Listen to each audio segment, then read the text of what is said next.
Bom dia, pessoal, tudo bom? Aqui vamos com a nossa aula da semana número 8. Vamos aqui também finalizando um pouco a disciplina. Temos três, quatro sessões, quatro últimas sessões.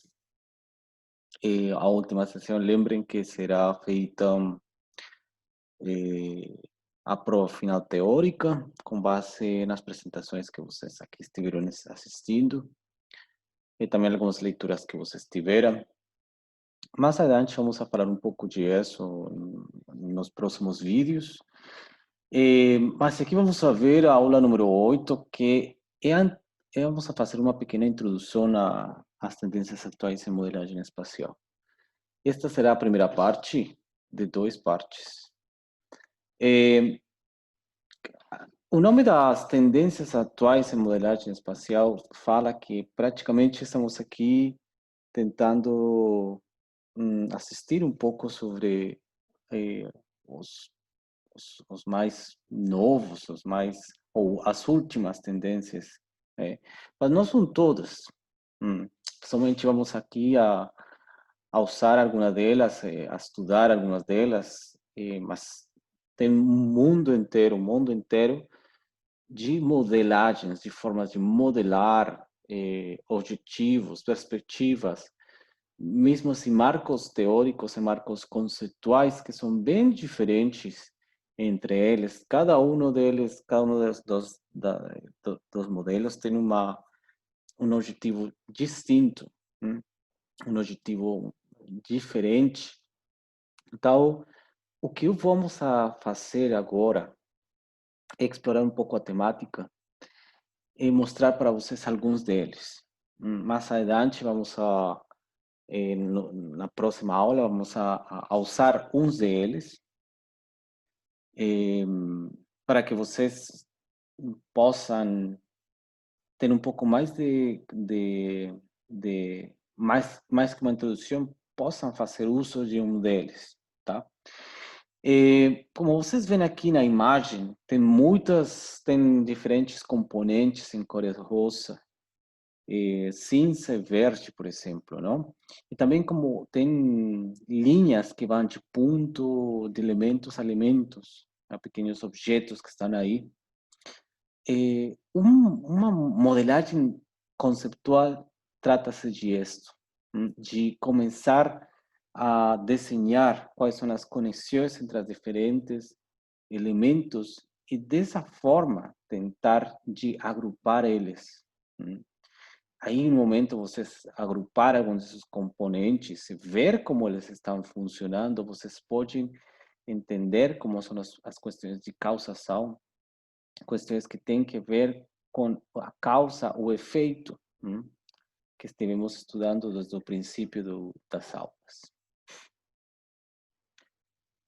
Bom, a primeira parte é chamada a modelagem geográfica e espacial. Vamos a trabalhar com um texto bem novo, de 2018, chamado Generating Reality with Geosimulation Models. An Agent-Based Social Spatial Network Modeling Perspective. É um trabalho epistemológico, teórico bem interessante. E aqui temos uma pequena imagem de que é modelar, não? É colocar várias capas de variáveis, que aqui chamam de variáveis preditivas, algum tipo também de eventos que eles querem tentar entender, e aí começam um processo, não? Que é um ciclo de importância de variáveis, que colocar hierarquias entre eles, treinar o software ou a inteligência que vocês acreditem usar, e finalmente validar. E aí volta novamente, não? Então, o que quer dizer isso é que é um ciclo constante a modelagem. Ele não vai acabar, sino que todo o tempo vai estar se retroalimentando com os resultados que ele vai tendo para ter, por exemplo, aqui um final por exemplo, a seca, a predição das secas na agricultura. tá? Por exemplo, aqui temos umas imagens. O que é modelagem, não? A modelagem surge como uma opção, como uma escolha entre múltiplas perspectivas de abstração que existem, ou que foram criando, gerando as mesmas sociedades humanas, para a compreensão das relações e complementaridades. hum. Já que realmente todos os aspectos que as relações existem entre os diferentes componentes da realidade, dependem muito das próprias dinâmicas que eles têm dentro. hum. E como eles têm uma história, cada uma dessas dinâmicas tem também uma questão temporal. Então, assim, nós precisamos sempre de entender que as questões de modelagem não são mais que um tipo de abstração usado.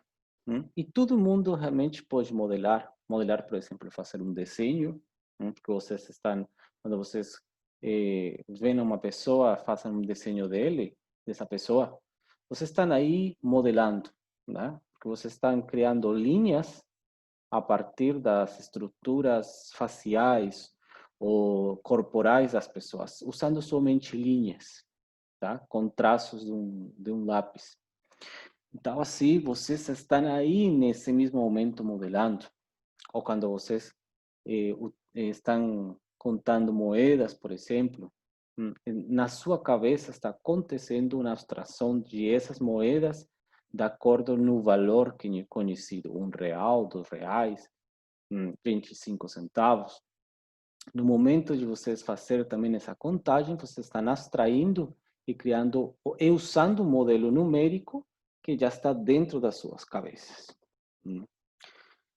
Então, assim, quando vocês veem na realidade, vocês estão assistindo uma multiplicidade de complexidades que é a realidade. Quando vocês tentam levar isso no papel, por exemplo, fazendo um desenho da paisagem, da praia, do mar, tudo isso vocês fazem uma abstração. Um mapa é uma abstração da realidade. Mesmo assim, os modelos são feitos como parte dessa abstração. Mas qual é a diferença entre um mapa e um modelo? Um mapa tenta de explicitar uma dinâmica e um modelo tenta de explicar as dinâmicas de essa realidade. Ambas situações têm um objetivo final. Né? Um mapa tenta ser sempre espacial, mas o modelo pode ser numérico, estatístico, pode ser também um modelo qualitativo, ou pode ser um modelo gráfico. Finalmente, também um mapa de modelos. Muitas coisas são possíveis no momento de falar de modelagem. Mas no momento de falar, quais são as questões que são dessas dinâmicas que são importantes de capturar, de coletar, de registrar, são todas aquelas que cumprem com uma função para vocês. Mas vocês devem ter em conta que cada vez que vocês estão entrando a estudar os mecanismos e os processos das diferentes redes socioespaciais, eles poderiam obedecer a uma regra de homofilia. Qual é essa regra de homofilia? É usando, por exemplo, uma forma de falar que é diga-me com quem andas e que eu te direi quem és. E que praticamente aquelas coisas vão se aproximando sempre a um objeto específico. Lembremos a lei de dependência, a primeira lei da geografia, entanto que as coisas vão se distanciando, vão deixando de se assemelhar. Enquanto elas vão se aproximando, elas vão se assemelhando cada vez mais. Mesmo assim, as línguas, a cor da pele das pessoas, todas vão tendo um tipo de dependência espacial. E também endereçam roles e posições, essas questões, as mesmas regras vão deixando que as pessoas Por exemplo, a cor de pele branca pode, na exposição no sol, pode sofrer alterações muito graves, pode sofrer estragos. Então, essas são cores de peles que não estão feitas para a exposição solar. Entanto, as peles um pouco mais marrons, elas, graças às proteções dérmicas, elas conseguem estar um pouco mais de tempo recebendo o sol. Então, também são funções que a mesma natureza deixa, né, durante a evolução. As narizes mais grandes, as narizes mais pequenas, as narizes mais pequenas estão feitas ou mais ou menos foram evoluídas para climas muito mais frios, e assim a nariz mais grande, mais grossa, é feita, foi evoluindo para poder aspirar maior quantidade do ar. Então, assim, todas as coisas vão se parecendo, vão se assemelhando cada vez mais. Mas a qualidade desses mesmos processos e mecanismos também são heterogêneos e multivariados. O momento em que a cor de pele do ser humano foi virando um pouco mais branca, não foi de um momento a outro. Foi um processo multivariado, onde eles perdiam a exposição solar, não recebiam muita quantidade de luz. Então, a pele foi perdendo essa proteção natural contra o sol. E mesmo assim, os olhos mais pequenos também são para receber para reduzir a entrada de luz solar. Todo esse tipo de variações que tem a natureza, vem sendo de diferentes tipos de causações. E nós devemos ter em conta isso no momento da modelagem. O rio tem um endereço, tem uma distância entre os diferentes braços, de acordo com umas funcionalidades ou umas condições que ele foi se encontrando diretamente com a geomorfologia, por exemplo, do local, mas ela também foi direcionando e foi abrindo seus mesmos caminhos, e assim ela continuou criando seus mesmos roles e mesmas funções. Então, aqui entramos a uma questão bem importante, que todas essas dinâmicas devem ser, no momento da modelagem, ser quantificadas. E aqui falamos das noções da quantificação e das quantidades. Existe uma peculiaridade na quantificação, e que para isso nós fazemos uma quantificação somente porque desejamos compreender alguns casos concretos e particulares de forma completa. É um desejo, nós sempre conseguimos, ou realmente muitas poucas vezes conseguimos entender esse tipo de condições particulares de forma completa ou integral. Mas os números ajudam a fazer essa abstração necessária, procurando as singularidades através dos números. Todo esse tipo de quantidades, de quantificações são a forma mais fácil, ou mais abstrata, mais significativa de levar algumas dinâmicas e as dinâmicas dentro dos nossos elementos a um número. Por exemplo, a longitude do rio é um número, né? Como faremos sem essas quantidades, sem esses números? Faremos muito longo, não muito longo. As alturas das montanhas, como falaremos, muito alto, pouco alto, mas em referência de que, entanto, se os números eles foram aparecendo graças às métricas das medições, eles permitiram criar uma forma estándar de entender um tipo de elemento, essas dinâmicas. Então, assim, a quantidade essa parte singular, e a qualidade, que é a totalidade, conflagram. Podem ser distinguidas, mas precisam uma de outra para ser compreendidas. O que nos fala aqui é que nós, para poder fazer uma modelagem, é necessário entender as condições qualitativas, que são o todo. Aquelas que, por exemplo, estão falando do rio. Um rio é um número. Tá? Um rio tem uma função, tem um objetivo, ou pode ser usado, tem múltiplos usos. Isso é parte das qualidades. Mas o número, a quantidade, permite que essas funções sejam também transformadas ou traduzidas a uma linguagem estándar. Sempre, porque muitas vezes aqui na geografia falamos, ou não queremos trabalhar com números, não queremos trabalhar com coisas que sejam de estatística, mas sem isso, não podemos fazer um tipo de pesquisa integral. Mesmo assim, somente aqui falando de números, de qualquer coisa, sem saber as funções, as dinâmicas de uma parte qualitativa, é impossível fazer também a pesquisa. Devemos utilizar as duas. Então, assim, no momento de falar de transformações de uma realidade a um modelo, dependemos muito da realidade, de entender essa realidade que é chamada uma contextualização. Esse processo de contextualização é um processo em qual nós comparamos um modelo com um outro. Por exemplo, nós temos, por exemplo, aqui aqui temos uma imagem, não? De um modelo de cidade concêntrico que alguns de vocês lembram de Kristaller, que ele falava muito de como a cidade vai se criando anéis de acordo às funções econômicas ou industriais. Que esse é um tipo de pensamento, não? Que talvez foi funcional, foi geralista, no momento que ele estava fazendo os estudos. Agora, falar de estes anéis ou de centralidade são bem difíceis, são bem distintas, não? Mas nesse momento ele comparava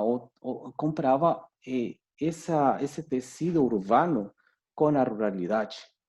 Nesse tecido urbano encontrou um núcleo, encontrou um polo de chamamento às atividades econômicas maiores e mais intensas, com menor extensão, tá? Por exemplo, apareciam os edifícios, apareciam os prédios.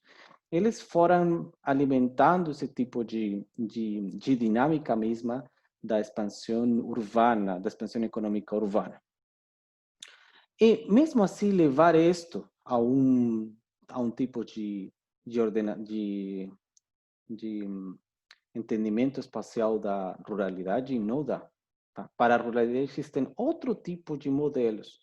Então, assim, nós devemos sempre tentar de entender que no processo de contextualização, no momento de entender a realidade, devemos também selecionar um tipo de modelo que se aproxime ao nosso contexto da realidade. Tá? Não sempre são os mesmos. E esse processo é chamado conceitualização. Conceitualização quer dizer, quando vocês estão vendo uma dinâmica, por exemplo, de que as pessoas abandonam ou deixam a cidade de origem para para ir embora a outra cidade. Esse processo, como é chamado? Um processo de translação, um processo de imigração, um processo de abandonamento, depoimento. Qual é o nome disso? Por exemplo, criam a palavra migração. Migração quer dizer que as pessoas migram de um lado ao outro. Com esse conceito é mais que suficiente de falar.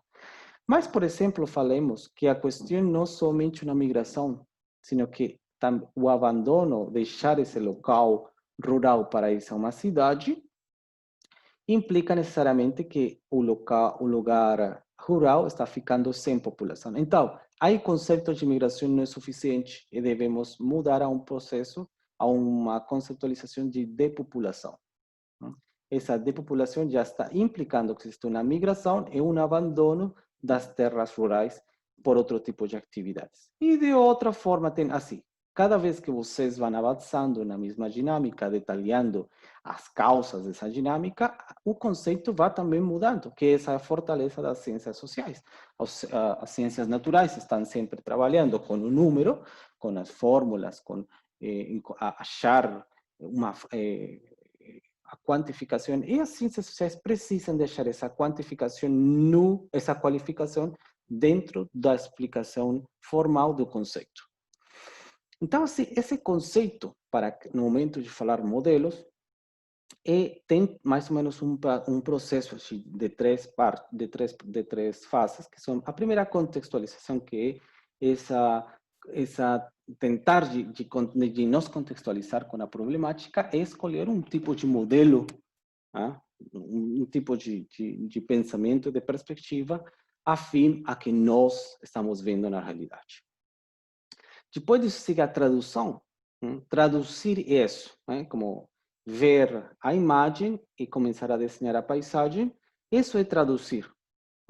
Então, assim, nós vemos também a realidade e nós usamos, por exemplo, na geografia, usamos os mapas para a espacialidade e a espacialização para traduzir o que nós estamos vendo no papel. E depois isso vai se transformar. Todo aquele que, esses dados, essas informações que nós pegamos, que nós recebemos, vamos a transformar para poder explicitar essas dinâmicas que nós queremos explicar. Então, assim, nós devemos pensar desse jeito, que os modelos não são simples representações simplificadas da realidade. Não é qualquer coisa. Né? Aqui, os anéis da cidade que vemos aqui, realmente não é uma questão assim simples, não? Tem uma explicação.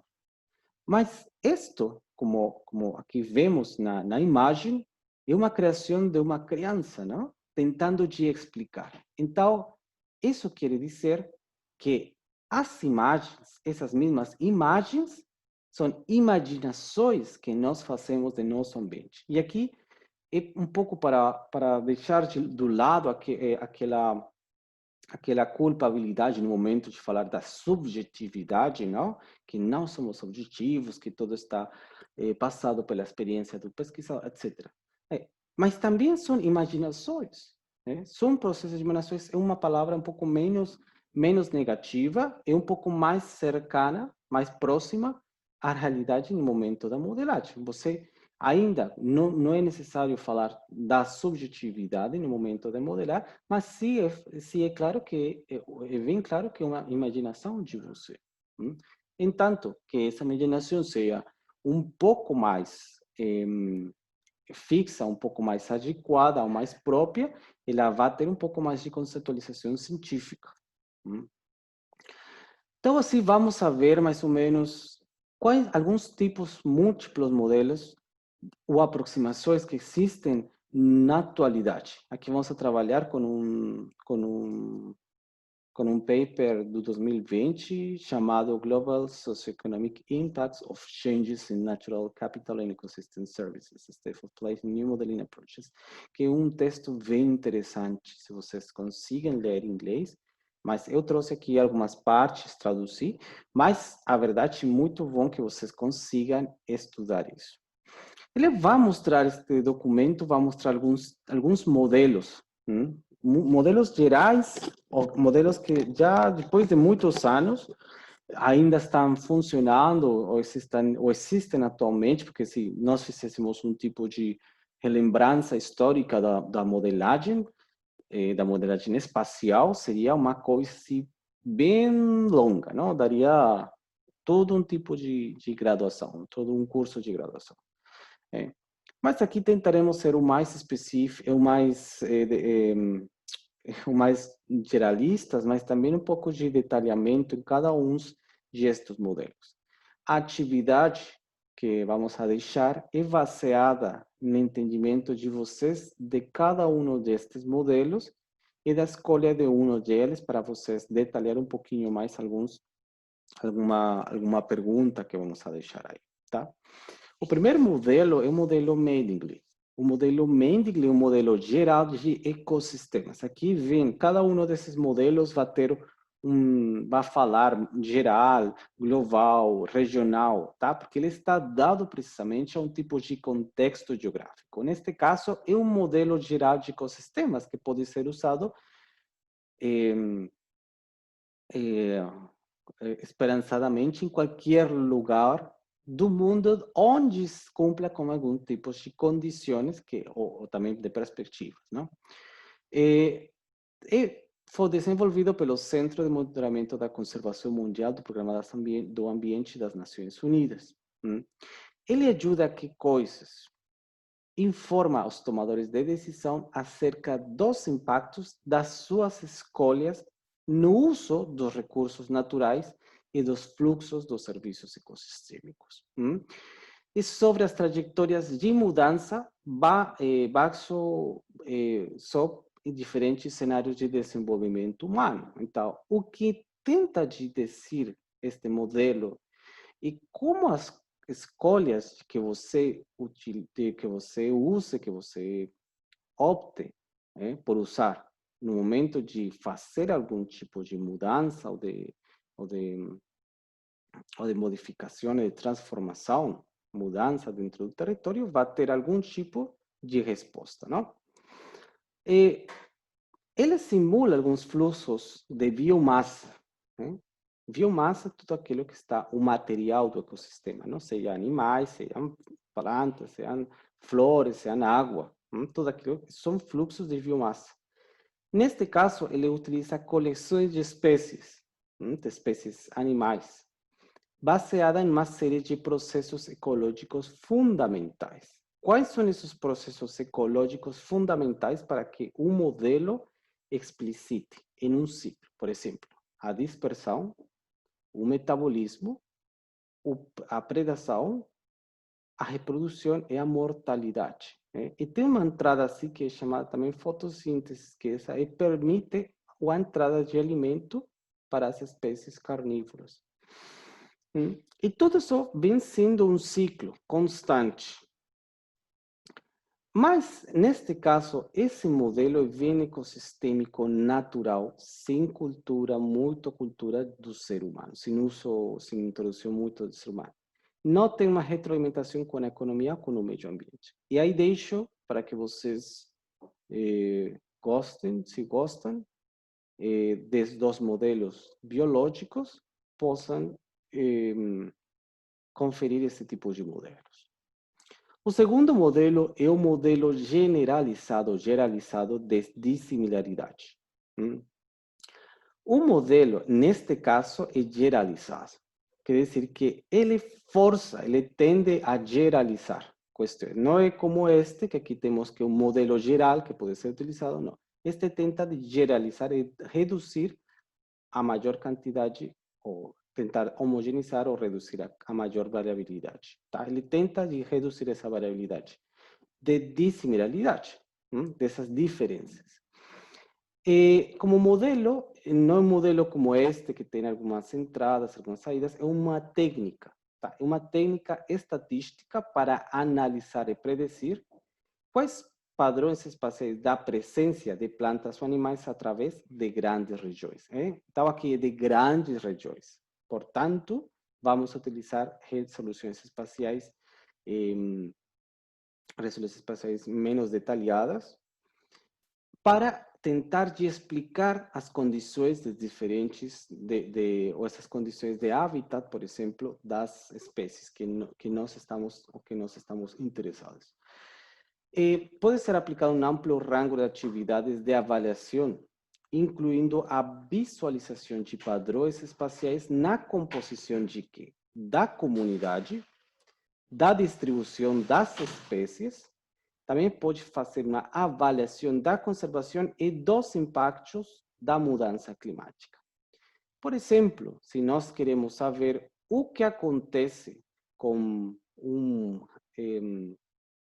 um pássaro em especial, nós podemos utilizar esta técnica para entender como é a composição dessa comunidade de aves, de pássaros, não? Como ela está dentro, formada, são pequenos grupos, são grandes grupos, quais são esse tipo de dinâmicas que, como espécies ou como indivíduos, cada um deles tem, quais são os tipos de comida, qual é a alimentação desses pássaros. Se, por exemplo, o pássaro precisa de um tipo de árvore, de semente, que é dada por uma árvore em especial, isso, encontrar esse tipo de árvores, um tipo de distribuição espacial, é um indicador da presença ou da potencial presença de esse pássaro, não? a distribuição dessas espécies, por exemplo, como elas, onde vão aninhando, onde elas vão morrer, onde elas se reproduzem, e como o habitat permite isso. Imaginemos aqui, no caso aqui desta imagem, pensemos que os hábitats de reprodução são estes do norte e os hábitats de aninhamento são estes. Então, eles devem chegar de um lado a outro através de algum tipo de corredores, como neste caso. O que acontece aqui provavelmente é um corte no ecossistema, um tipo de agricultura, etc. Então, isto nos vai permitir, se nós queremos, imaginemos que este é o habitat ótimo para eles, ótimo, então, vamos a ver como a redução também do habitat vai reduzir a capacidade de aninhamento desses pássaros. Podem se reproduzir, mas o aninhamento não vai ser possível, vai ver-se estragado ou impactado negativamente. Também, então, podemos falar dessa avaliação de conservação desse habitat.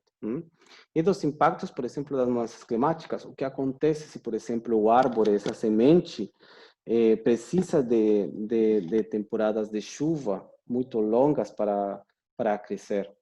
E se não temos essas chuvas e a variabilidade climática indica uma redução da pluviosidade, isso vai indicar uma redução das sementes.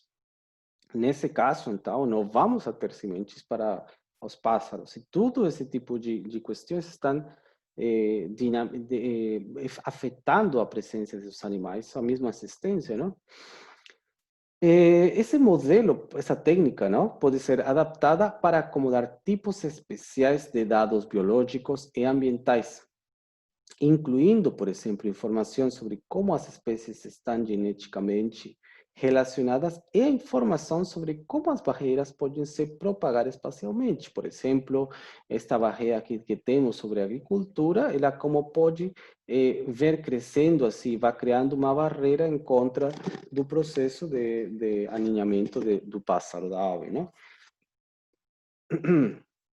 Aqui temos um marco, uma pequena imagem de como funciona o marco conceitual deste modelo, não? Aqui temos, por exemplo, de entrada algum tipo de dados provenientes das campanhas de campo biológicas e também preditores ambientais, como por exemplo a disposição de sementes, de alimentos para as aves, por exemplo, quais são a presença de árvores, é um preditor ambiental para quando nós vamos aqui, vamos saber que o pássaro vai ser potencialmente um habitat possível para esse pássaro. E aí esses dados vão entrar e daqui vai sair distribuições extrapoladas das espécies ou tipos de comunidades predefinidas, vamos ver como a distribuição dessas espécies esperada, não? Extrapolada também, porque não em todas partes temos dados. Aqui, por exemplo, está marcando aqui com X, quais são os locais onde fizeram esse tipo de levantamento e usando um tipo de modelo de ponderação, de extrapolação, permite conhecer, por exemplo, qual é a distribuição desses hábitats, não? Em um mapa um pouco mais, aqui, bom, por suposto que tem um tipo de mais informação do que estamos aqui vendo. Também a classificação ambiental por defeito ou reduzida que eles têm aqui, visualização de padrões espaciais na composição das comunidades, avaliação da conservação também, qual é o estado ou fragmentação destes hábitats, avaliação do impacto de mudança climática, como falei, por exemplo, no caso de uma sequia que está vindo, como ela pode reduzir como pode reduzir este tipo de hábitat e também algum tipo de análises para reduzir as brechas, os vazios dentro das mostras que eles estão pegando, por exemplo, não? Então, assim, nós, por exemplo, podemos criar esse tipo de modelos para poder explicar um tipo de padrões espaciais de algumas plantas ou animais que nós queramos conhecer. O seguinte deles é o modelo, aí, modelo global, tá? Aí temos global, já não é geral, não é generalizado, sino este é global. Quer dizer que a escala que ele trabalha é a maior escala possível, de gestão da biosfera. Isso aí está dentro do espaço geográfico, de intervenção entre essas dinâmicas próprias do ser humano com a natureza, que é a biosfera, é chamado GLOBIOM. E desenvolvido pelo Instituto Internacional para o Análise Aplicado de Sistemas, IASA, usado para analisar a competência global e regional pelo solo, e avaliar a produção sustentável de alimento, floresta, madeira e energia. Então, aqui é competência global e regional. Qual é a disponibilidade frente à demanda e à oferta de algum tipo de produção? Como está acontecendo nessas questões, como está se dando, como está acontecendo aqui, não? Distribui os usos do solo a partir de um modelo econômico parcial de equilíbrio, dado o objetivo de maximizar o excedente resultante da relação consumidor-produtor, com regras definidas pelos cenários, alvos e restrições de produção. O que nos está dizendo aqui é que ele utiliza as classificações tanto de distribuição como de expansão dos tipos de solo que estão dados, por exemplo, para a produção econômica, como, por exemplo, aqueles que têm que ver com culturas, aqueles que têm que ver com produção de energia, aqueles que têm que ver com produção madeireira ou pecuária.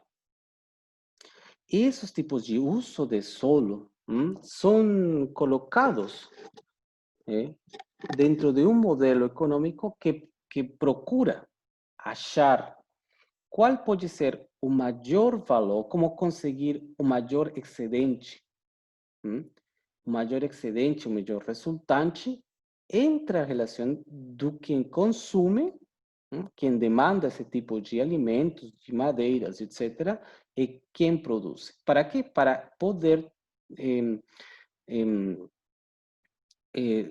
simular o que aconteceria se, por exemplo, a demanda seja maior que a oferta.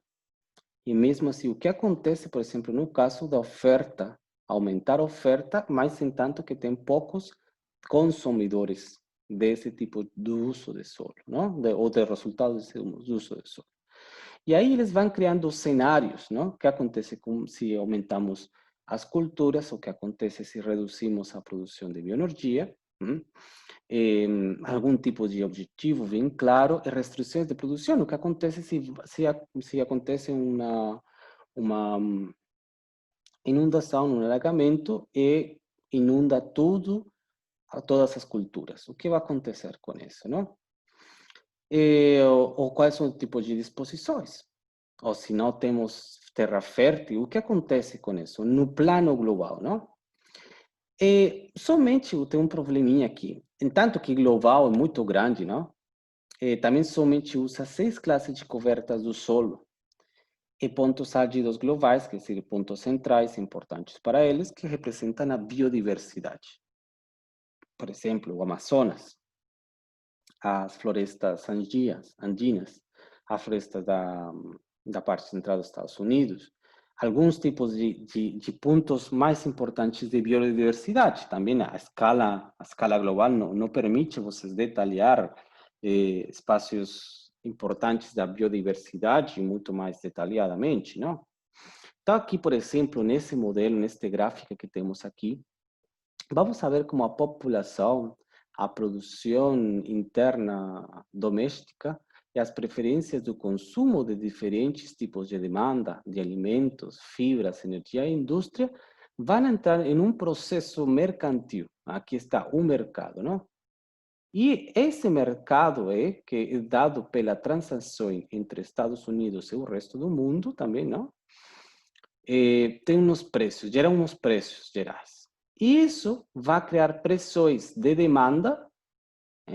Se, por exemplo, vocês têm no caso, por exemplo, de ter muito petróleo, os preços do petróleo vão com maior oferta, o petróleo vai ser os preços vão tender a reduzir. Então, produzir esse tipo de, de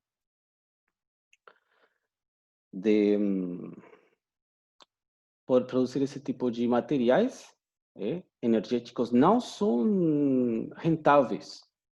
Então, eles devem reduzir o tipo de produção para poder ter ainda valores competitivos. E aqui temos, por exemplo, a produção, que é praticamente a oferta, não? Aqui temos a demanda e aqui temos a oferta. Por exemplo, um modelo EPIC é um modelo de culturas, que também vai levar alimentos não somente ao mercado, sino também à parte pecuária, por exemplo, no caso das culturas de soja, que finalmente vai a levar majoritariamente para o alimento de animais. Aqui temos, por exemplo, um modelo digestivo que a demanda de alimentos, o processo de ingesta de alimentos, a produção animal e as emissões também de gases de efeito estufa, eles também vão entrar aqui no processo que dá. Logo, como isso vai finalmente a levar também algum tipo, por exemplo, de gás metano ou de produção de outro tipo de combustíveis para a bioenergia. Quais são, por exemplo, essas bioenergias, os processos de bioenergia? Por exemplo, o biogás, bioeletricidade ou algum tipo de coprodutos como os excedentes da cana-de-açúcar, que também são usados para a produção de energia. E como ele vai se retroalimentar no processo aqui de digestibilidade, não? Do modelo.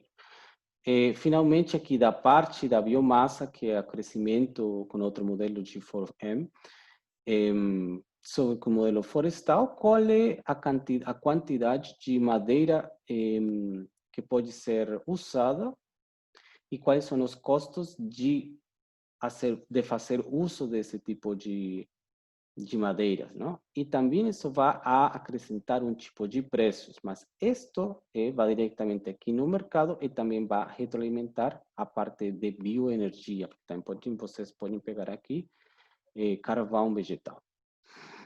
E tudo está sustentado, cada uma dessas, por um tipo de uso de solo, não? Que são aqui está distribuído 6 tipos de uso de solo que lhe permite. Por exemplo, 18 tipos de cultura mundial e 9 adicionais para cultivos de rotação dos estados da...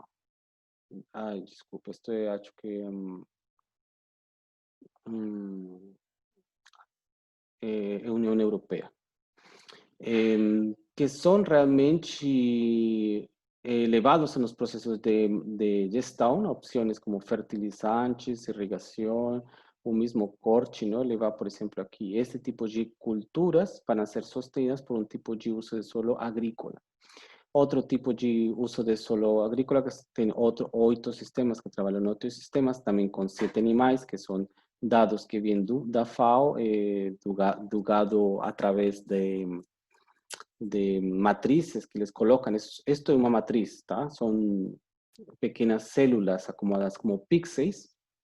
Então, eles organizam esse tipo de sistemas animais nesse tipo de imagem. Todo está feito assim. Na parte de bioenergia, temos as culturas perenes, que são aquelas que sempre vão a permanecer, e também algum tipo de rotação corta. ¿Qué tipo de tecnologías de conversión son necesarias? Por ejemplo, para crear en un primer momento biogás o biocombustibles o de segunda o biocombustibles de segunda generación y también plantas de poder de biomassa, de energia, ¿no? De biomassa. E um último aqui, por exemplo, a floresta, por suposto que a produção, o modelo florestal global é feito através do uso de solo da floresta, não? Ele tem em conta outros tipos de características que também são um nível grid, que é um nível matricial, que é área, quantos espaços, quantas células ocupa um tipo de floresta, qual é a disponibilidade do estoque do carbono, a idade dessa floresta, o tamanho do árvore, o tipo de espécie, o tempo de rotação e também não sei como chamar, bueno, aquilo diferente do grossor. Então, isso também permite poder entender cuáles son los tipos de uso de solos que están sustentando, ¿no? Que están sosteniendo, que están apoyando este tipo de producción. Y ahí vamos a ver, por ejemplo, esto tipo de uso de solo, ¿no? ¿Y cuál es la cobertura del solo? Aquí vamos a relembrar un poco, que si no sé si te he explicado eso, algunos de ustedes han entendido eso. Uso de solo, uso a cobertura do solo e uso de solo são dois conceitos diferentes. A cobertura do solo é tudo aquilo que está diretamente sobre a superfície da terra, não? Pode ser qualquer coisa, pode ser tudo aquilo que está cobrindo o solo. Mas o uso do solo é o para que esse tipo de coberta é usado. Por exemplo, as cobertas vegetais de pastura são usadas para pecuário. O tipo de plantações de rápida rotação também é usado para bioenergia. As florestas naturais, para que são usadas? Para produção mineira, não? O tipo de uso de solo, por exemplo, aqui o tipo, não todos os tipos de florestas podem ser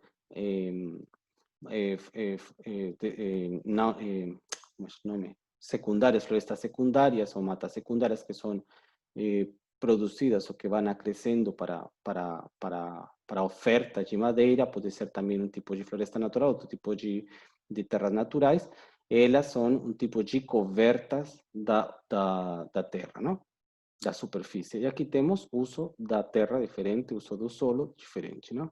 E tudo isso está feito através de matrizes, que são um modelo raster que nós bem conhecemos. E aqui deixo para vocês o link para mais informação. Seguindo assim, vamos a ver o modelo global de biodiversidade, o modelo de biodiversidade global, assim como o outro. Este é um modelo global. Este é um modelo de biodiversidade global. Então, é um modelo que funciona para todo tipo de biodiversidade no mundo inteiro. Tá? Ele foi desenvolvido pela Agência Ambiental dos Países Baixos como marco do modelamento para a estimação do impacto de drivers, vectores, ambientais na biodiversidade. Está basado nessas relações causativas de causa-efeito. O que acontece se nós criamos um tipo de pressão, o que vai acontecer com esse estado. E usa a informação espacial dessas dinâmicas, ou esses drivers ambientais, que são usadas como entradas que são fornecidas por outro modelo, que é chamado Modelo Integrado de Avaliação do Ambiente, do Plan Bogofal-Liefengovic, que mais ou menos tem este image. Esse tipo de modelo cria informações espaciais e que são fornecidas para o funcionamento deste modelo, não? Compara a presença e a abundância média de determinadas espécies em ecossistemas degradados. Por exemplo, se temos um sistema degradado, queremos saber o que acontece com esse pássaro, vamos a ver essa comparação, essa presença, essa abundância média, não? Qual é o tipo esse pássaro, chamamos pássaro A, em um ecossistema degradado e comparamos com outro ecossistema sem perturbação, o que acontece com esse pássaro. Nesse sentido, aí estamos fazendo nós um tipo de comparação entre um estado perturbado e um estado sem perturbação. Ou prévio a um tipo de perturbação. Aí nós podemos conhecer podemos estimar qual é a biodiversidade comparada, não? Comparativa. Nesse sentido, vamos a estudar com esse modelo, a utilizar com esse modelo, os impactos de drivers ambientais em abundância de espécies e sua relativa importância. Aqui falamos, então, qual pode ser os aspectos que estão influenciando essa abundância de algum tipo dessas espécies diferenciais de pássaros e qual é a importância dessa presença, não? Desses impactos sobre essa presença do pássaro, das aves, não? Também vamos ver que tendências esperadas tem sob cenários. Que vamos a esperar. O que acontece se mudamos algum tipo de dinâmica?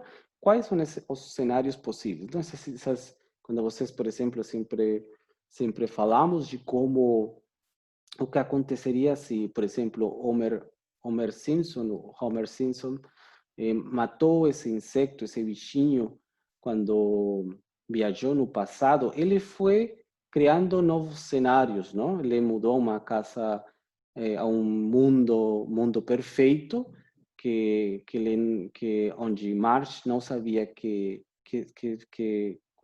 são as donuts e ele decidiu então sair de aí porque o cenário não era positivo para ele a causa. Não, em outro ficou aí com a família com línguas de lagarto, alguma coisa assim, e aí ele preferiu assim, tá, tem donuts, um cenário aí normal, tá? Então, a criação desses cenários está baseado na formulação de diferentes tipos de dinâmicas prévias a esses cenários, não? É como vamos a ir no passado a ver o que acontece, mas isso fazemos aqui agora no presente. Mudamos uma coisa e o resultado vai ser uma coisa diferente, um cenário diferente. E também quais são os efeitos comuns de respostas políticas. O que vai acontecer com isso? Não? Se nós permitimos que isto aconteça, que aumentar a produção de soja, o que vai acontecer com esses tipos de cenários? Aqui vamos a ver a estrutura do modelo do Glóbio.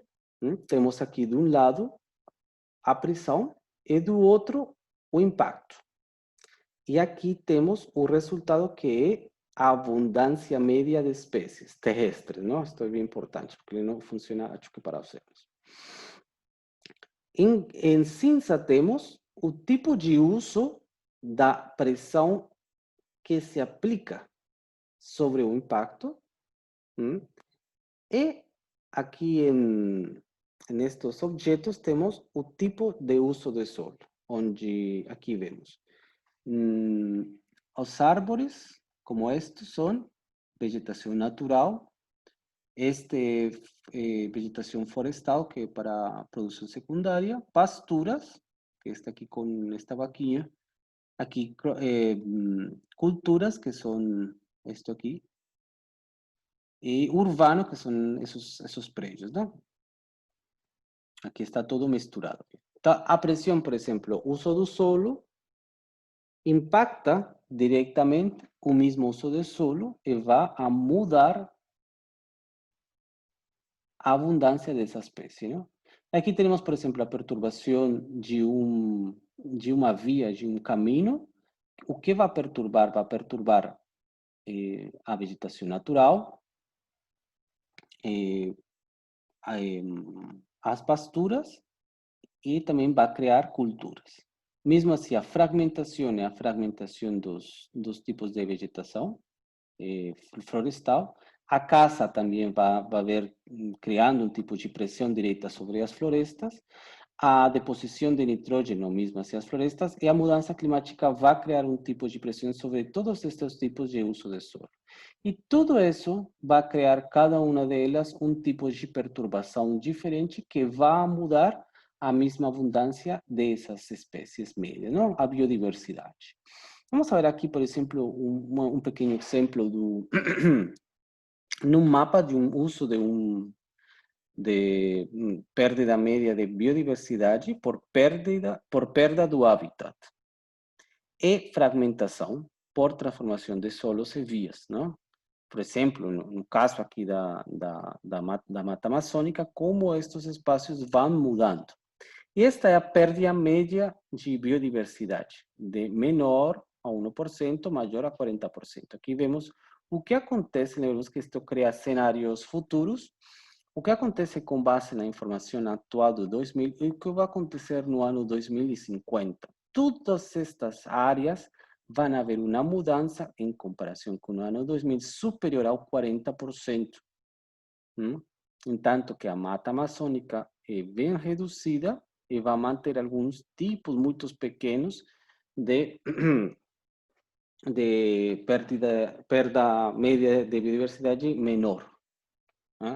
Então, aqui praticamente vemos como a Centro-América vai ser o mais afetada também, não? Parte de México, os Andes, a Patagônia e a Mesopotâmia do Plata. Aqui a parte também mais, mais interior do Brasil, até chegar, e ultimamente, assim, somente vão ficar algumas partes aqui da Amazônia e dos Andes, não? Causa da altura.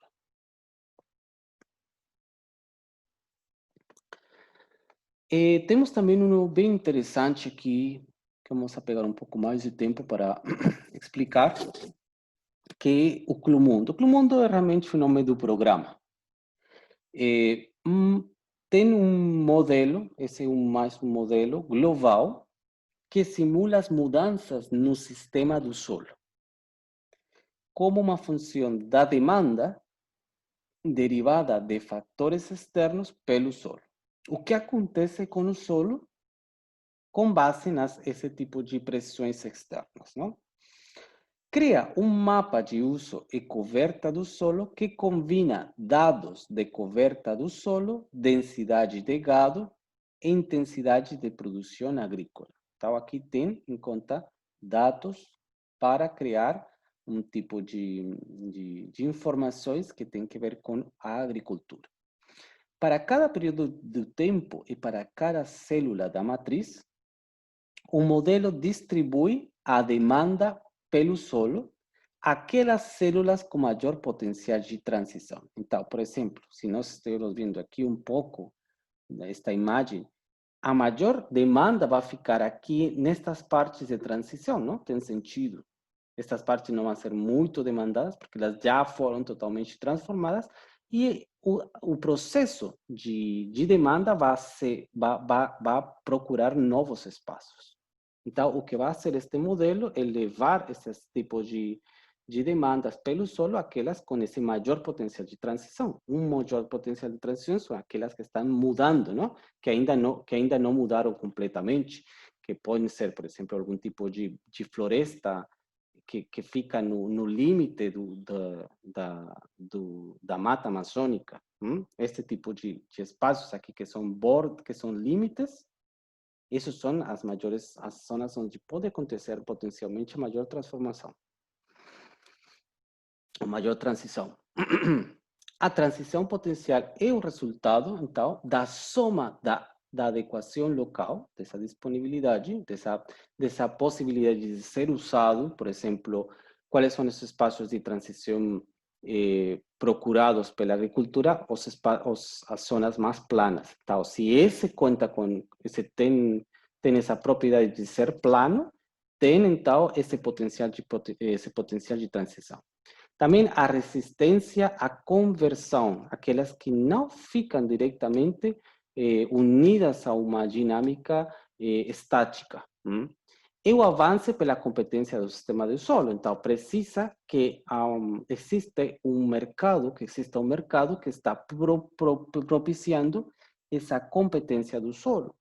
Por exemplo, o mercado de produção de soja, um mercado de produção pecuária precisa de espaços. Então, aí, quando existe esse mercado, ele vai a criar esse tipo de pressão. Então, somando essa transição, essa adequação local, essa propriedade local, essa resistência à conversão, se eles têm menor resistência ou maior resistência, e avance está dentro de um sistema de competência pelo sistema do solo, não? Tanto pelos recursos naturais, tanto como pela propriedade da terra. Ele vai ser essa somatória vai criar uma transição potencialmente maior.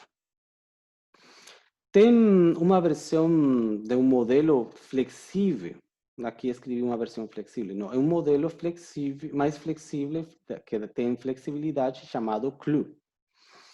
Como metodologia genérica, quer dizer que pode ser usado em múltiplos casos, do uso do solo para modelar o uso aproximado do futuro próximo, como vai ser no próximo futuro, baseado nas condições do uso do solo passado e atual. Não? É como criar cenário, o cenário tem três tipos de cenários normalmente na modelagem. Tem um cenário ideal, um cenário hipotético e um cenário tendencial. O cenário tendencial é aquele que tem em conta as dinâmicas próprias, as dinâmicas mais realistas da atualidade. Ele vai tender a mudar, não? Por exemplo, se estamos em um sistema de competência pela soja, então a tendência é que vai ser de soja.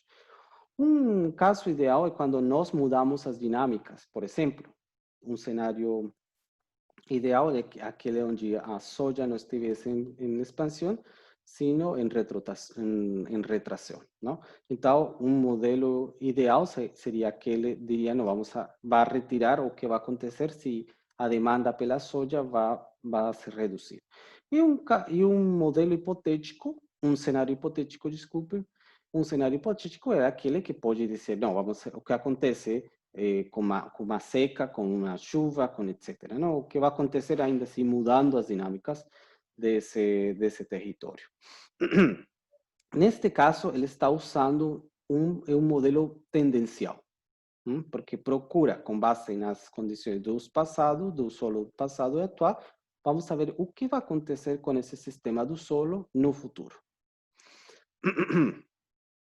As mudanças no solo as mudanças no uso do solo são distribuídas no modelo através do análise estatístico das relações quantitativas entre a distribuição do uso atual do solo e os potenciais drivers de mudança. Então, por exemplo, o que acontece se nós aumentamos a frequência de secas ou a frequência de chuvas, o que vai acontecer com essa distribuição do uso atual?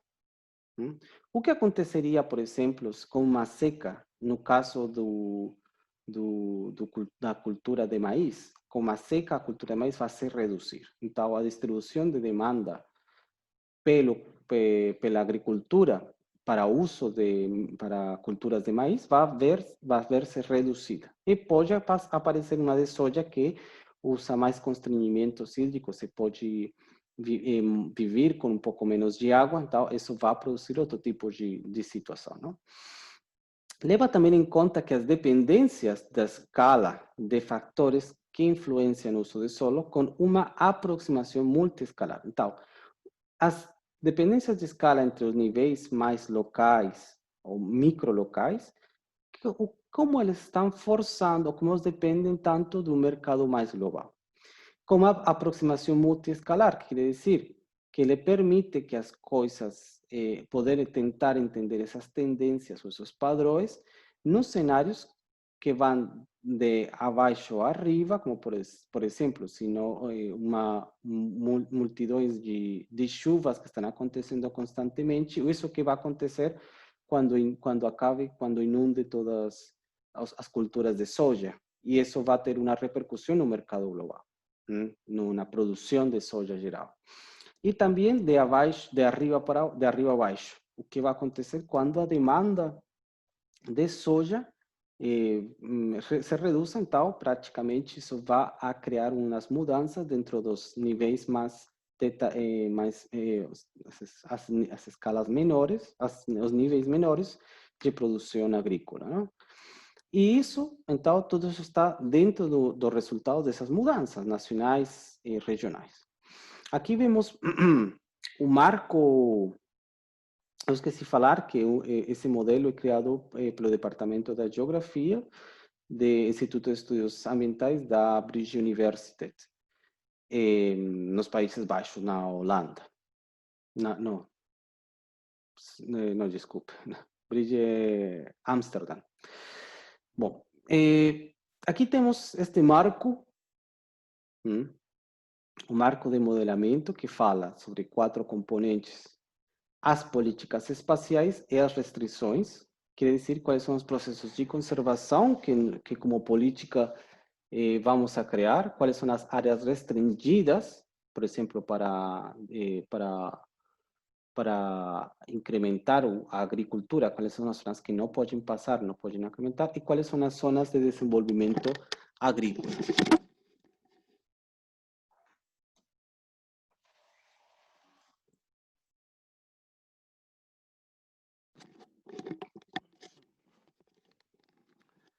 No segundo componente que temos o uso, a conversão específica do tipo de uso do solo, não? E quais são essas configurações? Tem um tipo de conversão elástica, que guarda uma elasticidade que depende, então, da demanda ou da oferta, da demanda principalmente. Quando falamos, então, dessa dependência elástica, é que quando vocês têm uma demanda maior de algum produto, isso vai incrementar a produção. Né? Com mais oferta, provavelmente a demanda vai se reduzir, porque já não vem, a mesma oferta está indicando que não vem muito, pode impulsar essa demanda, mas também pode reduzir a mesma demanda, porque está inundando o mesmo mercado. E também quais são as sequências na transição do uso, do uso do solo, não? Sequências como primeiro criar um caminho, logo desmatar, logo tirar fogo, logo implantar uma cultura, e logo, por exemplo, levar a pasturas para pecuário, tudo no mesmo. É uma sequência de transição do uso do solo, não? Outro componente, o terceiro componente, é os requerimentos do uso do solo. Quais são as demandas que existem no uso do solo? Quais essas tendências que existem na atualidade? Quais são os possíveis cenários?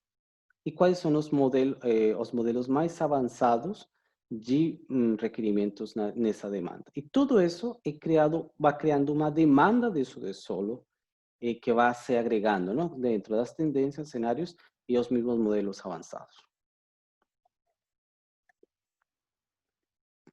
O último componente, que é o quarto, são as características de localização. Fala quais são os fatores de localização, por exemplo, quando falamos de qual uma área para produção é melhor, se é uma área que fica perto de um caminho ou longe desse mesmo caminho. É melhor ter uma localização o mais perto possível, não? Então, aqui também tem esses fatores de localização desse tipo de uso do solo. Qual é o solo e também qual é a acessibilidade a ele, não? Isso também cria um modelo de regressão logístico que cria um tipo de uso específico de adequabilidade desse tipo de lugar para um tipo de uso específico de solo. Então, praticamente com esses componentes, com quais são essas reconfigurações políticas, quais são essas demandas pelo uso do solo, quais são essas demandas, esses mercados pelo uso do solo, quais são essas mudanças e quais são essas possíveis características próprias determinantes no uso do solo, vai criar um processo de redistribuição ou um processo de distribuição na mudança do uso do solo. Esse é chamado, então, o marco da modelagem CLU. Aqui temos um modelo integrado para avaliação do ambiente, que mesmo que nós estivemos vendo aqui, criado pelos Países Baixos, aqui, lembram que este modelo de biodiversidade globio precisa de umas entradas fornecidas por este modelo do Plan Vigo for Leefomgeving. Este image é este. Este é criado, desenvolvido para analisar as dinâmicas globais, mudanças ambientais de períodos longos de tempo e problemas na sustentabilidade. Então, este modelo é integrado, já não é generalizado, já não é regional, já não é global, ou já não é geral. Este é um tipo de modelo integrado para avaliação do ambiente global. Quer dizer que tenta de incluir outros tipos de dimensões que não estiveram dentro dos outros tipos de modelos.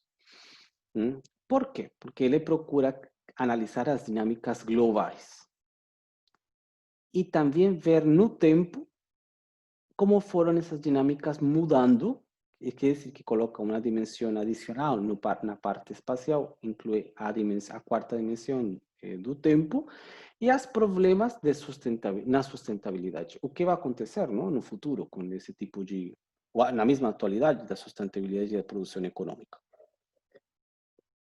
Contém um módulo de serviços ecossistêmicos. Os serviços ecossistêmicos são todos aqueles fluxos ecológicos que são beneficiosos, que são fornecidos pela natureza e que são usados beneficiosamente, ou que são um benefício para a população, não?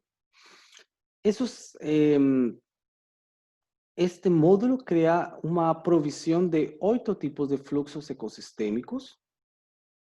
É derivado diretamente de outros componentes de image e inclui, por exemplo, a provisão de água, desculpa, a provisão de alimentos desde os sistemas agrícolas. A provisão de alimento é um tipo de serviço ecossistêmico, a disponibilidade de água, o sequestro de carbono e a proteção das inundações. Tudo isso são serviços ecossistêmicos. Para outras modelagens, também precisa de dados não fornecidos. Não, desculpe, que esses dados, outro tipo de dados que têm um maior detalhe, são fornecidos por um modelo GloView, por outro tipo de modelo, tá? Se nós queremos mais detalhe, passamos a este, tá? Se nós, este de biodiversidade. Mas se queremos um modelo mais integrado, usamos este. O image compara a provisão de diferentes serviços ambientais ecossistêmicos, estimando a mínima quantidade requerida para identificar a provisão do serviço ecossistêmico e os desequilíbrios na demanda. Por exemplo, como pode ser a mínima quantidade requerida para provisão de água?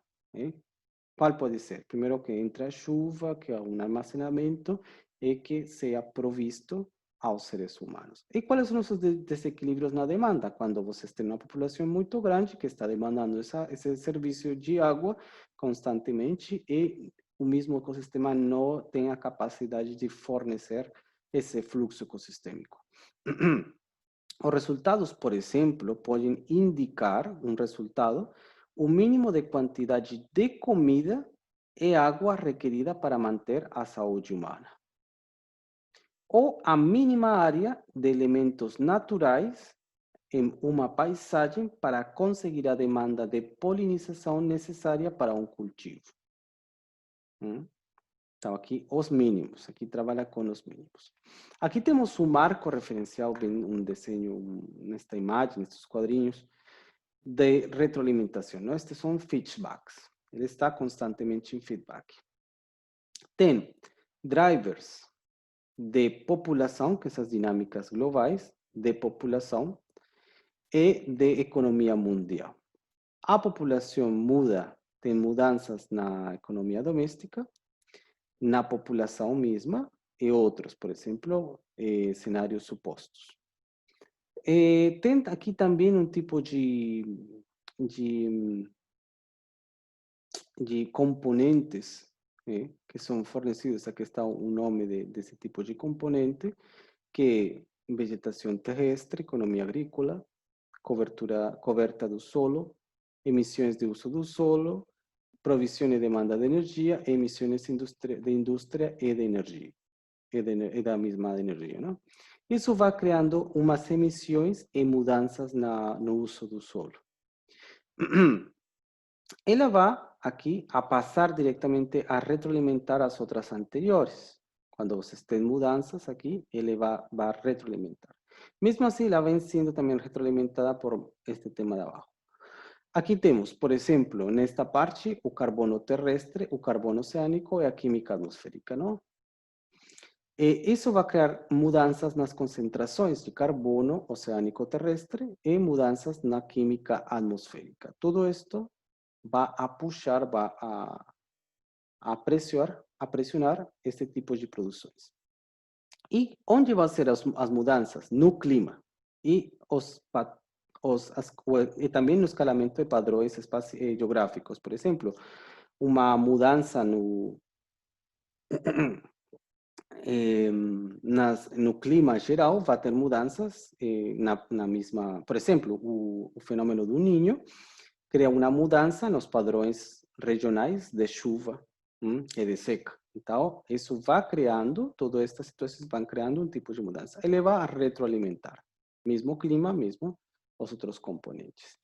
Isso vai criar mudanças climáticas. Onde vai a impactar isto? No nível, na altura do nível do rio, o tipo de degradação do solo, os impactos agrícolas e nos sistemas naturais. E tudo isso vai criando novos impactos diretamente sobre isto, a economia mundial. Então é bem interessante isto aqui. Isto que está entre parênteses são os recursos onde podem ser conseguidos os dados, não? Por exemplo, isto é WorldScan, que vai a dar dados para a economia mundial, o timer sobre provisão de demanda de energia, Land Cover aqui também mapas de cobertura do solo, aqui temos modelos gerais de atmosfera, de oceano, de terra. Aqui temos, por exemplo, do Shoreline Laser Radar Mapping, para poder ver o nível do mar. E tudo isso vai criando, não? Um modelo integrado, porque utiliza a parte já começa a trabalhar com população, com economia, com sistemas, com esferas, biosferas, com clima e como eles estão mudando diretamente. Um pouco mais grande, não?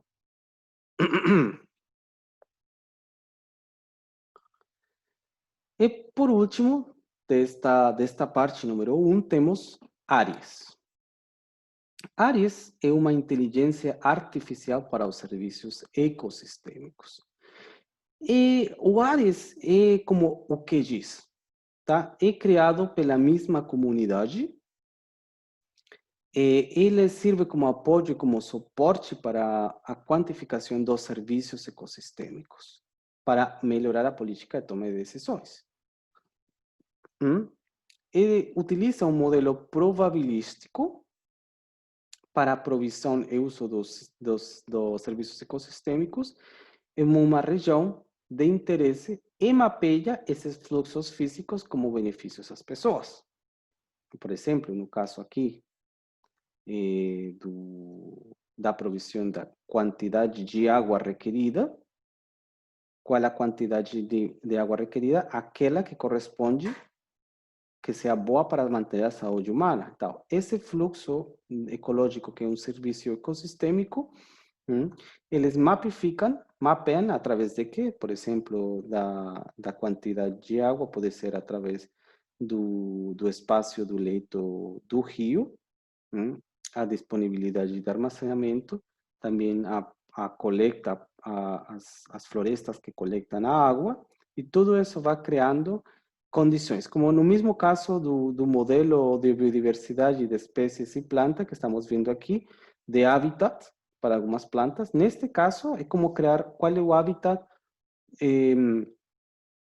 mais beneficioso para o serviço ecossistêmico. Para um serviço ecossistêmico, por exemplo, de provisão de água, precisamos habitats, ou precisamos de florestas que procurem a coleta de água e que conduzam a água, ou que permitam que a água não tenha uma escorrentia muito rápida, tá? Que uma capacidade do campo do solo de absorver a maior quantidade de água, por exemplo, também. Qual não pode ser um bom uso do solo positivo para a coleta de água, por exemplo, as pasturas, porque elas são muito, permitem muito erosão pluvial muito rápido, e também não a profundidade das raízes não são boas para manter o solo. Então, no caso, por exemplo, da escorrentia, os sedimentos vão a escorrer muito rápido, não? E vai haver muita sedimentação nesse tipo de bacias que tem muitas pasturas. Mas no caso, se essas áreas estão cobertas da floresta, então é um uso do solo para uma coberta vegetal muito positiva. Então, é como tentar te procurar, através dos serviços ecossistêmicos, achar quais são os seus melhores hábitats, não? E também fluxos físicos, porque fluxos físicos quer dizer onde começa a água, onde é armazenada e como é provista. Tá, onde é coletada a água? Na floresta. Como é armazenada? No solo. Como é provista? Através do rio. Tá? Então, vai criando esse tipo de sistema, não? E como estava falando, é um tipo de QGIS, não? Como R também. Está construído pela comunidade de usuários, onde eles contribuem a melhorar, e melhoram os dados em modelos compartilhados, porque eles vão subindo modelos, tipos de modelos. Não sei se vocês conhecem esqueci o nome. Punto .net, que é para modelação basada em agentes que são mais ou menos indivíduos.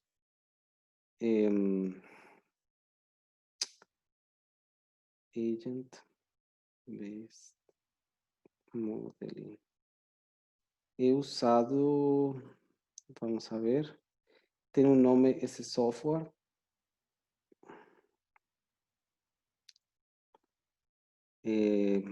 Esqueci os nomes. Bom, usa um tipo de software onde muitas pessoas fazem, por exemplo, um modelo de mudança, por exemplo, um modelo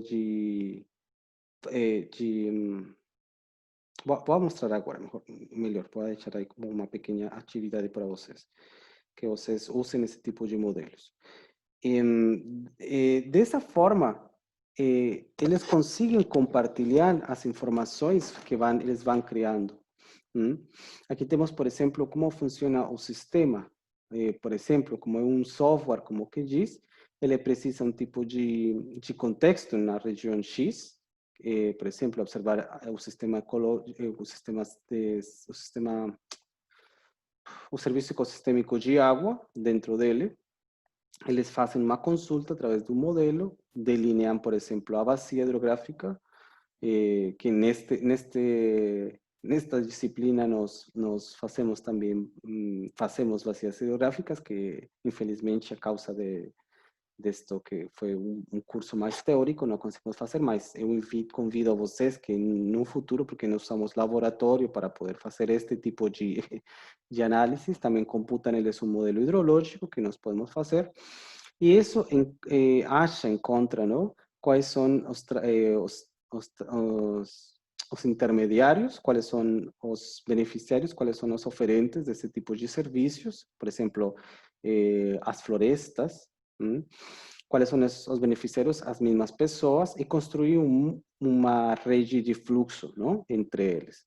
E, finalmente, utiliza um modelo do meteorológico, um modelo de fluxo, e tudo isso é computado para avaliar no contexto, não? Aqui temos, por exemplo, o que acontece com as culturas, a água, as culturas, levado por um mercado, e as pessoas na ambiente. Tudo isso está dentro de uma base hidrográfica desse território.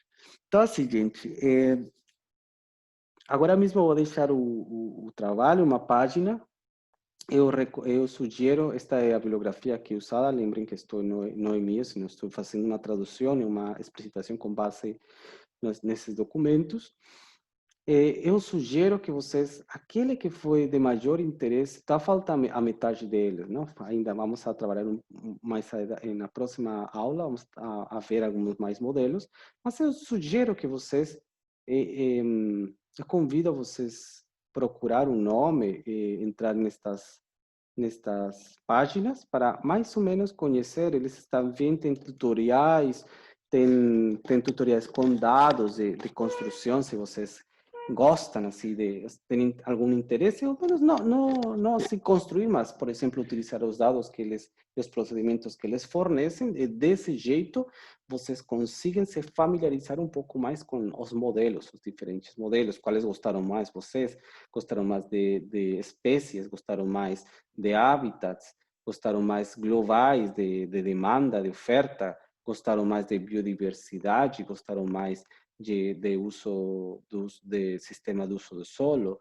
ou gostaram mais daqueles que são mais globais e integrados, ou gostaram de, ou por exemplo, como no que eles também querem entrar aqui um pouco na onda dos serviços ecossistêmicos, através de software, eu também convido aqui que vocês, é bem interessante, tudo tem bem explicado. A única explicado, a única coisa é que tudo está em inglês, tá? Nesse caso, vocês já são pessoas bem formadas, né? Então tem que se, como chamado, se aventar, se lançar, se desafiar para poder, através da língua também, eh, conseguir outro tipo de conhecimentos, tá? Então, assim, vou cortar um momento e vou passar para deixar a atividade para vocês.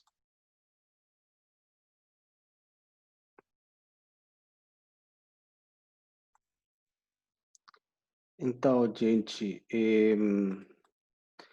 vamos aqui entrar o nome do programa, do software para a atividade, é chamado NetLogo, tá? Aqui no NetLogo, vocês ingressam na página e vão ver aqui, vocês podem assistir, tem Home, Download, Ajuda, Recursos, tem isto que eu falava aqui sobre os modelos, tem uma livraria de modelos, a mesma comunidade e comuns em modelamento, como compartilhar aí. Tem usuários, manuais de usuário, em web, imprimíveis, em todos estes idiomas. Se não gostam do inglês, podem usar aqui em espanhol, também tem alguns tutoriais em espanhol. E aqui vocês fazem o download do NetLogo. Vocês aqui colocam seus dados, organização, e-mail e dão descargar. Ele vai a descargar, vocês têm que instalar. É muito fácil a instalação. Não? Aí vocês têm que escolher aqui, por exemplo, o tipo se vocês têm Windows 64, lembrem ver qual, normalmente todos são 64, mas se vocês estão outro diferente, aí tem que descargar, não? Aí ele vai descargar, vai demorar 10 minutinhos, e também vai instalar. Aí vocês instalam, depois entra no momento de abrir. Vamos dar por exemplo, ele vai abrir este tipo de janela, não? Esta janela é o NetLogo. O NetLogo, então, é uma plataforma visual onde vocês utilizam algum modelo ou podem criar seus mesmos modelos segundo a sua intenção. O que eu sugiro primeiro é se familiarizar com o software, não? Com a interface. A interface tem, por exemplo, arquivo, isto ficou diretamente em português, tem este tipo de, bom, de opções, exportar, importar algum tipo, editar, ferramentas, tamanho, tudo isso é mais quando vocês vão a criar seus próprios modelos, tá? Aqui tem na interface, por exemplo, tem como editar, tem como apagar, adicionar botões. É bem interessante, vocês colocam um botão, fazem um botão aqui, são botões que estão colocados a informação, por exemplo, quando vocês usam um tipo de modelo, ele vai aparecer acá a informação, tá? Localizar, a melhorar. Também o código, que é um código de programa, de como o modelo, qualquer modelo que vocês vão abrir tem este tipo. E vocês podem, no caso de vocês criar seu próprio modelo, vocês podem aqui utilizar as ferramentas de programação, no código, o mesmo código, usar no seu mesmo e verificar. Aí vocês podem escrever, não sei qual tipo de linguagem é este, porque eu não sei muito de programação, mas aqui vocês têm essas opções. O exercício, tá? Por exemplo, vamos aqui a fazer, abrir aqui arquivo e vamos abrir aqui a biblioteca de modelos. Aqui na biblioteca de modelos vocês têm estas pastas, modelos de exemplo, modelos curriculares, exemplos de código, atividades de Hubchinet, um pouco mais de tutoriais bem interessantes, textbooks também para que vocês vão estudando. Isto é mais de aprendizagem, não? Como aprender através dos exercícios, alguns tipos de modelos e visualizações alternativas também. Tem múltiplas, por exemplo, vamos a ver os modelos de exemplo que eles de graça que eles têm aí. Todo é de graça, realmente, mas os modelos de exemplo tem modelos em artes, em biologia, física, química. Não sei se acho que está sendo gravada. Sim, está sendo gravada. De biologia, de química, ciências da computação, ciências da terra, jogos, matemáticas, redes, filosofia, psicologia, ciências sociais, sistemas dinâmicas em sistemas. Por exemplo, vamos aqui abrir uno que sempre vamos utilizar em sistemas de terra. Temos mudança climática, división continental, erosión, fogo, Gran Cañón, percolación, y algunos, estos que no fueron verificados, que esto es de rayos, ¿no? De cómo caen los rayos. Mas, por ejemplo, vamos a utilizar este de fire. Sí, eu fiz doble clic, ¿no? O también pueden hacer aquí, ahí, escolher. Ahí tienen las imágenes de cómo, por ejemplo, de división continental, aquí tienen mudanza climática, erosión como imagen y, por ejemplo, fogo, ¿no? Y aquí, por ejemplo, dice, este proyecto simula a expansión ¿cómo es el nombre de esto? Bueno, falemos, a expansión de un fogo a través de una floresta, ¿no? Mostra que a possibilidade de fogo de alcançar o borde direito da floresta depende criticamente da densidade dos árvores, não? Isto é uma densidade alta. Este é um exemplo de uma característica comum dos sistemas complexos. A presença de umbrais não lineares ou parâmetros críticos. Quer dizer, parâmetro crítico ou umbral não linear quer dizer que um parâmetro, uma variável chave. Uma variável chave, neste caso, é a densidade das florestas. Qual pode não ser um parâmetro crítico, por exemplo, a altura. Tá? Qual pode ser outro tipo de parâmetro crítico? Pode ser o tipo de composição química das folhas. Ou mesmo a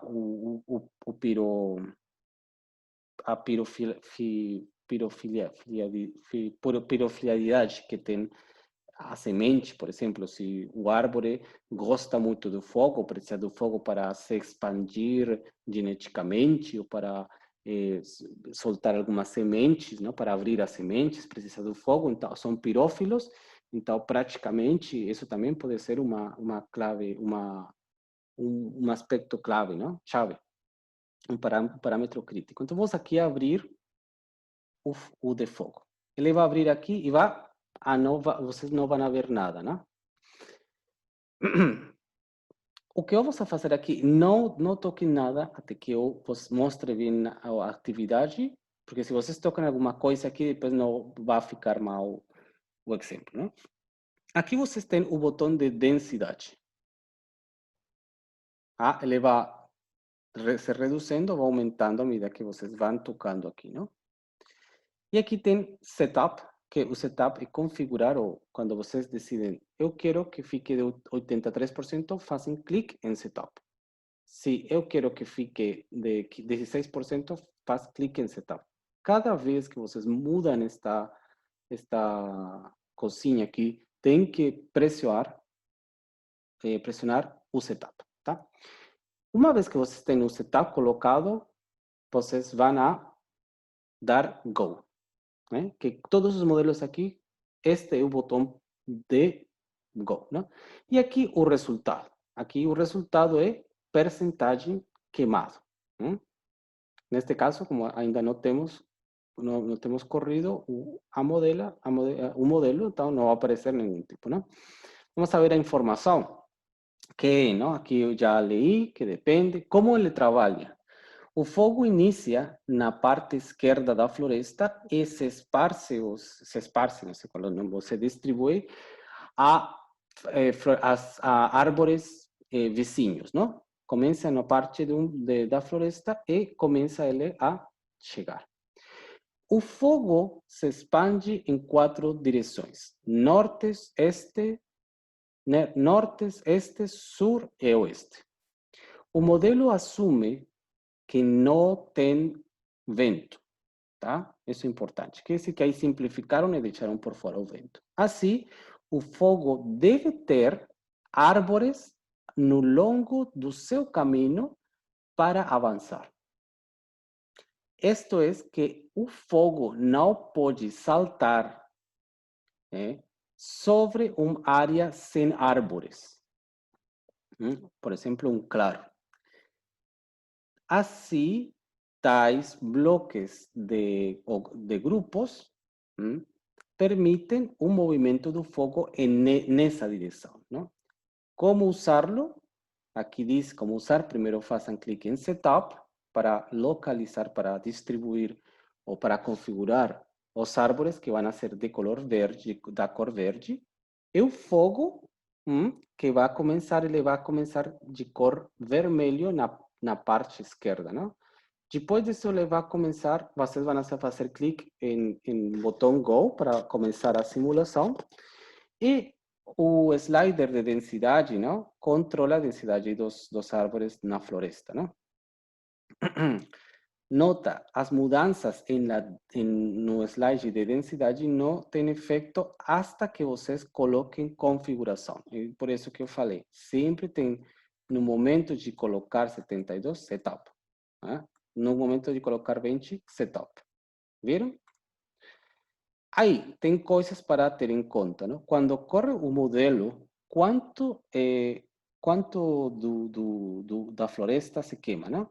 Se você corre novamente com a mesma configuração, os mesmos árvores vão ser queimados. Que tão similar é a queima entre uma corrida atrás de outra, não? Após de outra.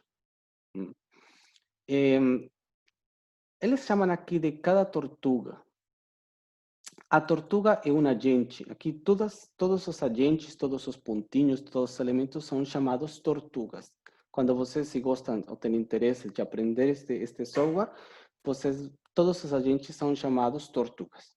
Então, por exemplo, este agente ou esta tortuga, que é um ponto que representa uma peça, uma peça pequena, um elemento do fogo, nasce e morre sem mover-se. Se o fogo está feito por agentes tortugas, pero as tortugas não se movem, não se movimentam, então o que quer dizer que o fogo se está movimentando? Este é um exemplo de os diferentes níveis em um sistema. Em um nível de tortugas individuais, não há movimento. Mas um nível de tortugas coletivamente no tempo, o fogo se está movimentando, não? Aqui diz também, coisas para atentar. Configura a densidade de árvores a 55% e nesta configuração não há virtualmente chance de que o fogo consiga chegar até a até a direita, não? Até o local direito da floresta. Coloque a densidade de árvores a 70. Nesta configuração, quase tem certeza de que vai chegar até o final. Há uma transição, uma imagem de transição, mais ou menos de 59% de densidade. Nesta densidade de 59%, o fogo tem 50% de chances, de sim ou não, de conseguir chegar até o borde direito.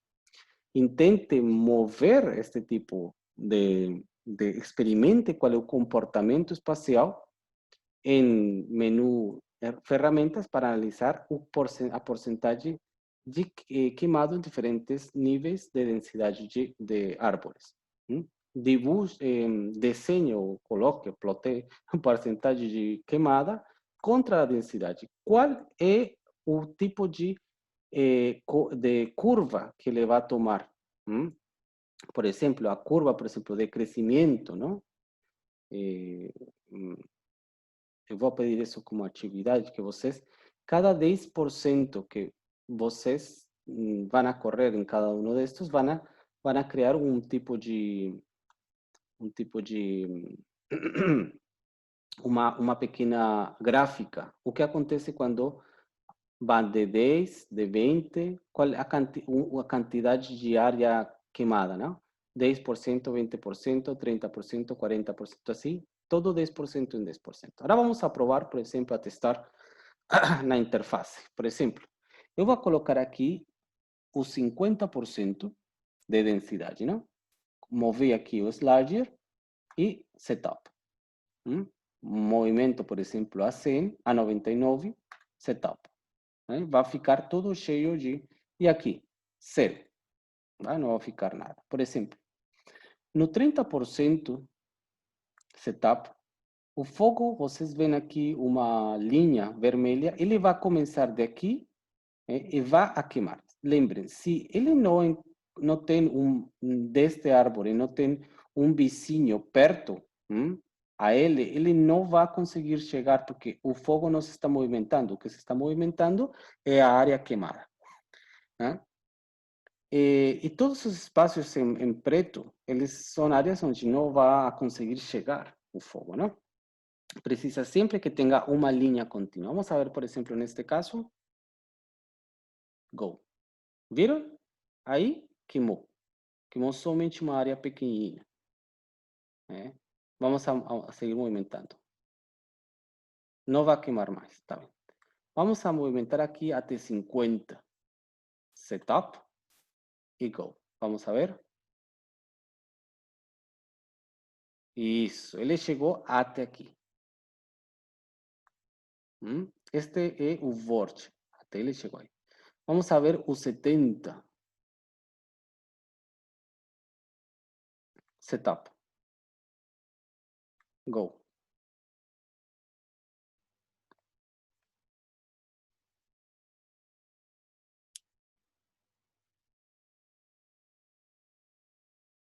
Tá? Bem, que interessante. Ele queimou o 98,2%. O que acontece, por exemplo, no 50? Quanto a área queimada? Setup. Go. Queimou 2,1%. Viram? 60. Setup. Go. Olha isso.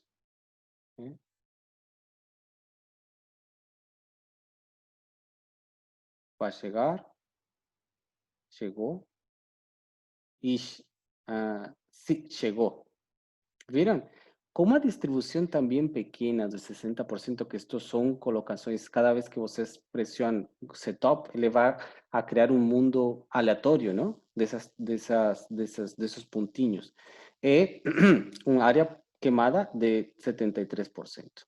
Se eu volto a colocar outro setup de 60%, a área queimada vai ser bem diferente, porque são valores aleatórios.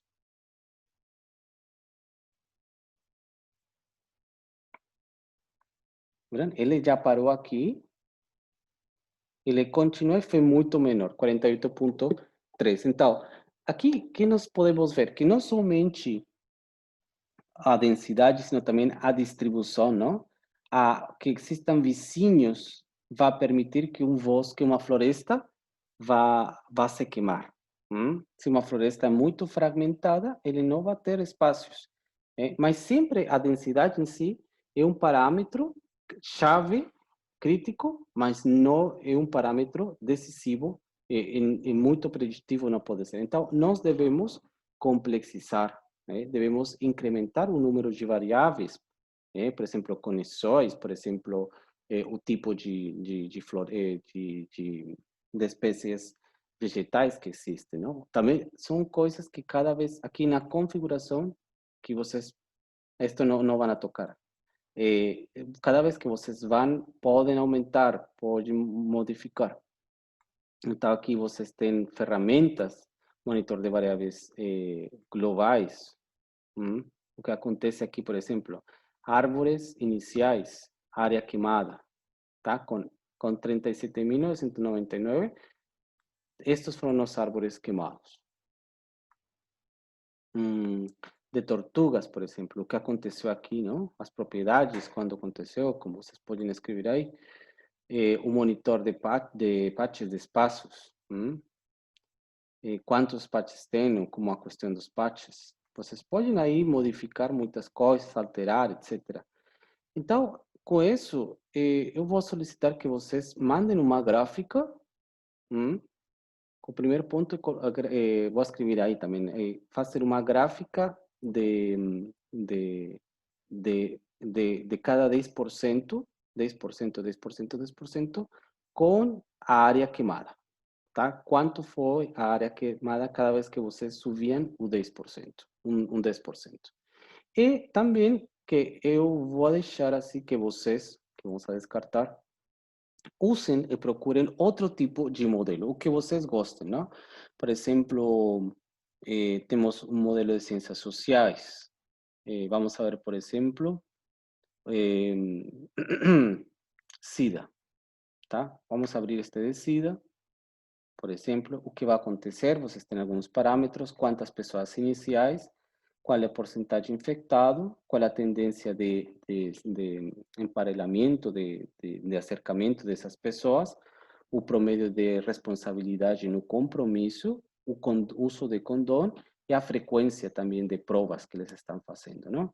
Quais são as populações? Ele vai criar isso. Então, eu sugiro que vocês aqui experimentem, testem algum tipo de modelo, se podem fazer todos, tentem fazer todos. Aqui tem muitas opções, múltiplas opções que vocês têm aqui dentro. Tem economia, tem psicologia, tem filosofia, tem todo tipo de modelos que já foram validados, tá? Tem também modelos curriculares que são um pouco mais, mais para ensinança, né? Alguns tipos de programas acadêmicos. E também o textbook, que este que para que vocês comecem a usar, a aprender nos tutoriais. Eu fico assim, então, e tudo isso por hoje.